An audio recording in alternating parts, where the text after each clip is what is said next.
आगे बात करेंगे, क्योंकि लगातार हम लोग यही बात कर रहे हैं कि स्मॉल और मिड कैप फंड्स में आपको निवेश करना चाहिए, नहीं करना चाहिए। अगर निवेश ऑलरेडी चल रहा है तो क्या उसे रोकना चाहिए, कम कर देना चाहिए।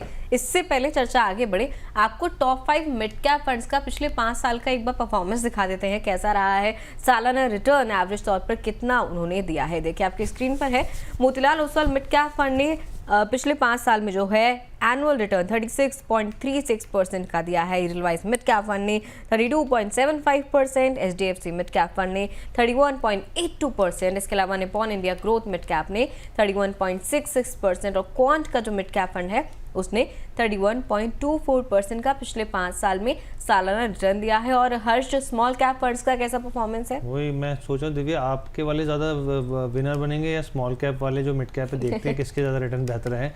यहाँ पे अगर आप स्मॉल कैप की बात करें तो क्वांट स्मॉल कैप ने 39.71% के रिटर्न दिए हैं। यहाँ पर निपॉन इंडिया स्मॉल कैप में 36 करीब 37 के आसपास आप मान के चलिए।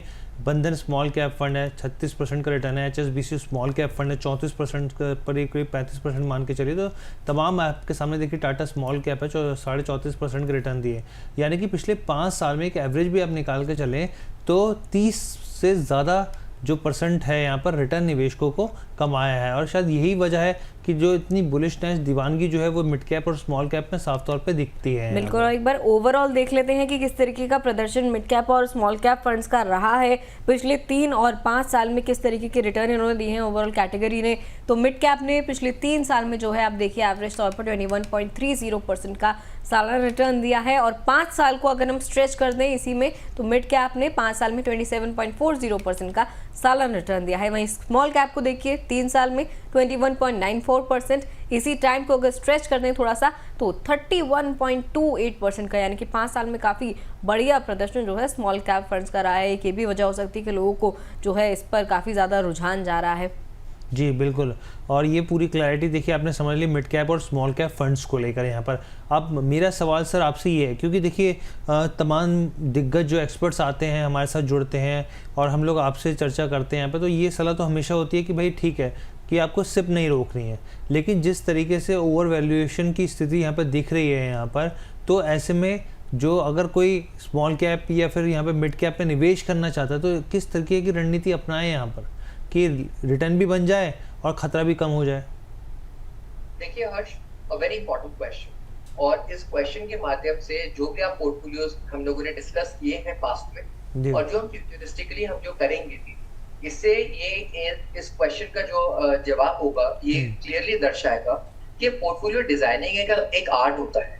आप one shoe fit all approach नहीं कर सकते, ले सकते कि आप आर्बिट्रली आप कहीं पर भी because seeing the past returns आप उसमें इन्वेस्ट करना स्टार्ट कर रहे हैं। जब भी आप mid caps and small caps में इन्वेस्ट करें तो आपको सिस्टमैटिकली उसमें इन्वेस्ट करना चाहिए।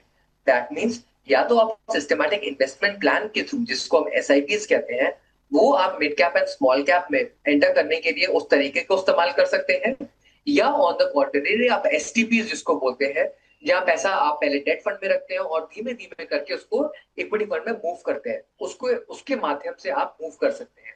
सो दैट मींस कि जब भी आपको हाई फ्रेजाइल जोन में जब भी एंटर करना होता है तो एसआईपीज जो आपको रुपी कॉस्ट एवरेजिंग का एक बेहतर तरीका दे देती है, आप उसके माध्यम से आप मिड एंड स्मॉल कैप्स में अगर एंटर करेंगे तो आपके जो रिटर्न्स है वो बढ़ेंगे, रिस्क फैक्टर भी कम होगा and at the same time आपके पोर्टफोलियो ऑन एन एवरेज भी बेटर परफॉर्म करेंगे।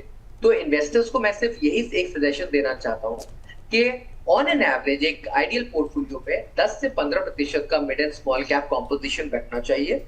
और दूसरी चीज एसआईपीज के माध्यम से एंटर करना चाहिए या सिस्टमैटिकली थ्रू एसटीपीज अपने पैसे को इन्वेस्ट करना चाहिए, specially in a mid and small cap segment.